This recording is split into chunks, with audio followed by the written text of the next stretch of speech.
बहुजन आघाडी। तर आता मी तुम्हा सर्वांना म्हणतो की यांच्याकडे लाईन लावण्यापेक्षा आपण स्वतःच्या मालकीची, स्वतःच्या बापाची, स्वतःची एक खानावळ उभी करू आणि त्या खानावळीमध्ये बोकड आपलं, चूल आपली, ताट आपलं, जेवण आपलं आणि वाढपी आणि आचारी सुद्धा आपले।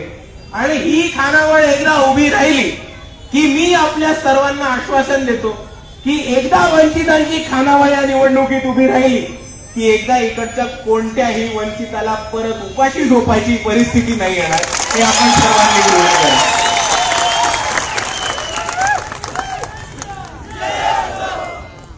आणि दुसऱ्या बाजूला समजून घ्या, आपण यांच्याशी लढत आलोय आणि उद्याही लढत राहू। आंबेडकरवादी चळवळीचा वारसा आपल्या सर्वांना लागलाय आणि ह्या चळवळीने आपल्याला शेवटपर्यंत लढणं शिकवलंय। मागे हटणार आहोत का?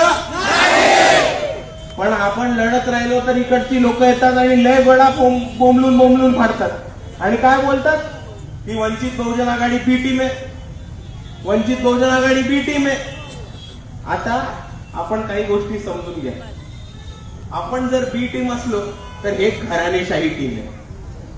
यांची सगळी साते लोटे असे चालतात की प्रत्येक ठिकाणी घरामध्ये सत्ता राहिली पाहिजे। छोटस उदाहरण देतो, आपल्या लातूर पासून सुरुवात करू। लातूर शहराचे उमेदवार कोण आणि ग्रामीणचे उमेदवार कोण? धीरज देशमुख। थोडस वर जाऊ, लोहा कांदार खाली बरोबर, आपल्या लोकसभेच्या मतदारसंघापैकी एक विधानसभेचा मतदारसंघ येतो। लोहा खांदार मध्ये जर आपण बघितलं तर भाजपकडनं उभे प्रतापराव चिखलीकर आणि त्यांची सख्खी बहीण शिंदेताई ती त्यांच्या विरुद्ध महाविकास आघाडीतनं उभी। त्याच्या थोडा वर जा, नांदेड मध्ये लोकसभेला उभे आहेत संतू खांबर्डे बीजेपी कडनं। त्यांचे छोटे भाऊ मोहन आंबर्डे हे काँग्रेसकडनं दक्षिण नांदेड विधानसभेमधनं उभे। दोन भाऊ एका घरातनं भाजप आणि काँग्रेस दोन्ही पक्ष चालवतात। कुठे जावा, सत्ता घरात राहिली पाहिजे।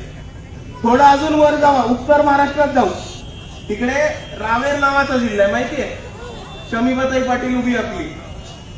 त्या मतदारसंघामध्ये खडसे कुटुंबाची घराणेशाही। खडसे, एकनाथ खडसे कुठल्या साईडला ते मला आजही माहित नाही, त्यांनी इतक्या वेळ पलटी मारली। पण त्यांची मुलगी रक्षाताई खडसे या भाजपकडनं खासदार म्हणून निवडून गेल्या आणि त्यांची सून रोहिणीताई खडसे आता शरद पवारांच्या गटाकडनं विधानसभेला उभे आहेत। शरद पवारांकडनं आठवण आली, आपण बारामतीत येऊ। बारामतीचं उदाहरण बघितलं तर शरद पवार साहेब, सुप्रियाताई आणि अजित दादांची पत्नी सुनेत्राताई पवार हे तीन खासदार एका घरातलं। आता आपण हे समजून घेऊ की यांचं भांडण खोटं आहे, समजून घेऊ 2 मिनिटासाठी। यांचं भांडण खोटं आहे, पण तीन खासदार एकाच घरात। मग अजितदादा परमनंट डेप्युटी सीएम, सरकार कोणाची होते? सकाळी भाजप म्हणजे देवेंद्र फडणवीस आणि अजितदादांनी सकाळी 6 वाजता शपथ घेऊ देत, डेप्युटी सीएम अजितदादा। मग 3 वर्ष महाविकास आघाडीचं सरकार येऊ देत, Uddhav Thackeray CM, deputy CM Ajitdada. मग शिंदे गटाचं सरकार आलं, एक सीएम एकनाथ शिंदे साहेब, एक डीसीएम देवेंद्र फडणवीस आणि परमनंट तिसरे डीसीएम अजितदादा। आता अजून खाली या, त्यांच्याच घरातनं आता चौथी पिढी रोहितदादा पवार आमदार। मागच्याच लोकसभेला पार्थ पवार अजितदादांचे पुत्र हे लोकसभेला उभे होते आणि आता अजितदादांच्या विरुद्ध शरद पवारांनी कोणता बाण काढला माहितीये का? त्यांचाच नातू उभा केला, युगेंद्र पवार असं काहीतरी नाव आहे त्यांचं।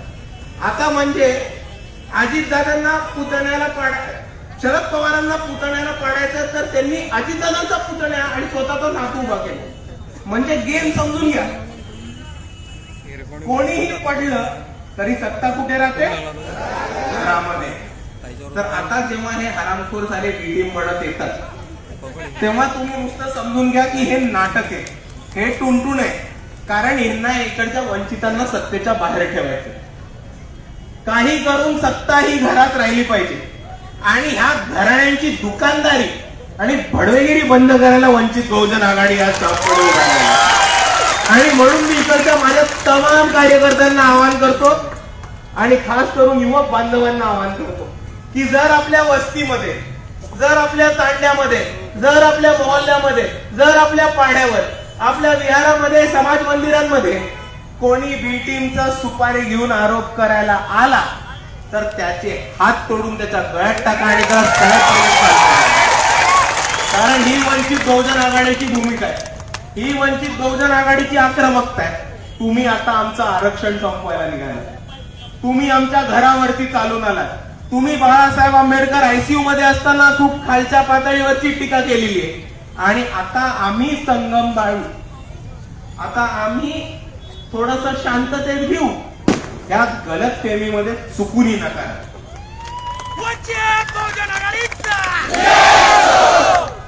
आणि आपण सर्वांनी एक गोष्ट समजून घ्या की बी टीमचा आरोप हा अतिशय जातीवादी आहे. हा अतिशय जातीवादी आरोप आहे, आपण सर्वांनी समजून घेतलं पाहिजे. जेव्हा इकडचा बहुजन, दलित आणि आदिवासी ह्यांच्या प्रस्थापितांच्या विरुद्ध लढायला उठतो तेव्हा त्यांना बी टीम म्हटलं जातं आणि जेव्हा इकडचा मुसलमान या प्रस्थापितांच्या विरुद्ध लढायला उठतो तेव्हा त्याला वोट कटुआ म्हटलं जातं. पण आपण सोपं उदाहरण बघा, शिवाजीनगर मानपूर नावाची एक सीट आहे मुंबईमध्ये, तिकडे मैत्रीपूर्ण लढत, नांदेडमध्ये मैत्रीपूर्ण लढत, सिंदखेड राजामध्ये मैत्रीपूर्ण लढत, मुक्ताईनगरमध्ये मैत्रीपूर्व लढत, दिग्रसमध्ये मैत्रीपूर्वक लढत. आता ह्या मैत्रीपूर्वक लढतमध्ये जर 2000, 3000, 4000 महाविकास आघाडीच्या सीटा पडल्या,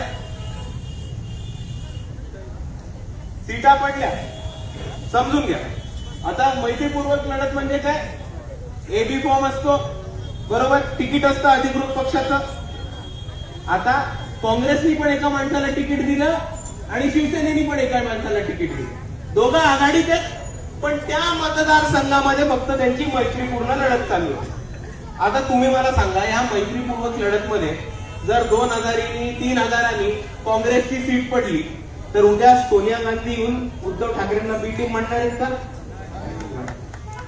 किंवा जर मैत्रीपूर्वक लढतमध्ये राष्ट्रवादीची सीट पडली तर शरद पवार येऊन राहुल गांधीला बी टीम म्हणणार आहे का? नाही. हा जो बी टीमचा आरोप आहे तो राखीव ठेवलाय इकडच्या वंचितांसाठी, हे आपण समजून घ्या. आणि म्हणून मी आपल्या सर्वांना एवढीच विनंती करतो की बिलकुल यावेळेस आपण या बी टीमच्या ट्रॅक मध्ये अडकायचं नाही. आपण अडकणार नाही म्हणजे नाही. कारण आता इकडच्या जनतेला कळून चुकलेलं आहे की काँग्रेस आणि भाजपचं आतमधनं साठलोट बरोबर ठरलेलं आहे. एक सापनात आहे तर दुसरा नागनाथ आहे आणि हे दोघं बरोबर वंचितांना चावायला टपून बसलेले. आणि म्हणून आता कोणत्याही वंचित या दोन सापांना गमच्या समजून गळ्यात घालणार नाही, पण हे दोन साप आले तर लाथ मारून त्यांना दूर करेल अशी परिस्थिती आपल्याकडे.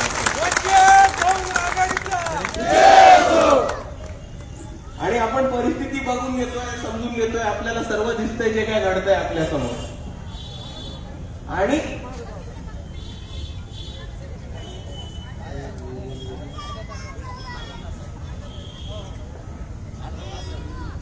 आणि आपण अजून एक गोष्ट समजून घ्या की आता हे दोघं मिळून आरक्षण संपवायला निघालेले.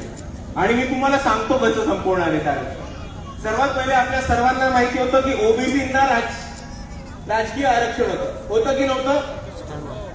आणि आता त्या ओबीसीचं राजकीय आरक्षण राहिले की नाही राहिले? नाही. ते ओबीसीचं राजकीय आरक्षण संपवून टाकलेलं आहे, हे आपल्याला एका ठिकाणी दिसतं. आणि दुसऱ्या बाजूला जेव्हा मनोज जरांगे पाटील ह्या आग्रा आणि या हट्टावरती ठाम असतात की मला कुणबी कोट्यातनंच आरक्षण पाहिजे, तेव्हा आपल्याला एक गोष्ट दिसतं की आता नोकरीमधलं आणि शिक्षणामधलं सुद्धा ओबीसीचं आरक्षण हे धोक्यामध्ये आहे. आणि ज्या पद्धतीने इकडच्या ओबीसीच्या आरक्षणाचं वाटोळं लावलंय त्या पद्धतीने आता हे एससी आणि एसटीच्या आरक्षणाच्या मागे सुद्धा आले, ते आपण सर्वांनी लक्षात घेतलं पाहिजे. दोन महत्वाचे कायदे या सुप्रीम कोर्टने काढले होते. पहिला काढला होता क्रीमी लेअरचा. क्रीमी लेअर म्हणजे काय? जो माणूस श्रीमंत किंवा जो माणूस क्रीमी लेअर मध्ये येतो त्याला आरक्षण नाही. आता तुम्ही मला सांगा, आपल्याला संविधानामध्ये कुठेही आर्थिक निकषावरती आरक्षण मिळतं का? नाही. आपल्याला कशावर मिळतं? शैक्षणिक निकषावर आणि सामाजिक निकषावर. पण जेव्हा तुम्ही आर्थिक आरक्षण ह्याची घुसखोरी करायचा प्रयत्न करता एससी आणि एसटीच्या आरक्षणामध्ये, तेव्हा तुम्ही एससी आणि एसटीचं आरक्षण संपवायचा प्रयत्न करता आणि तुम्ही बाबासाहेबांनी दिलेलं संविधान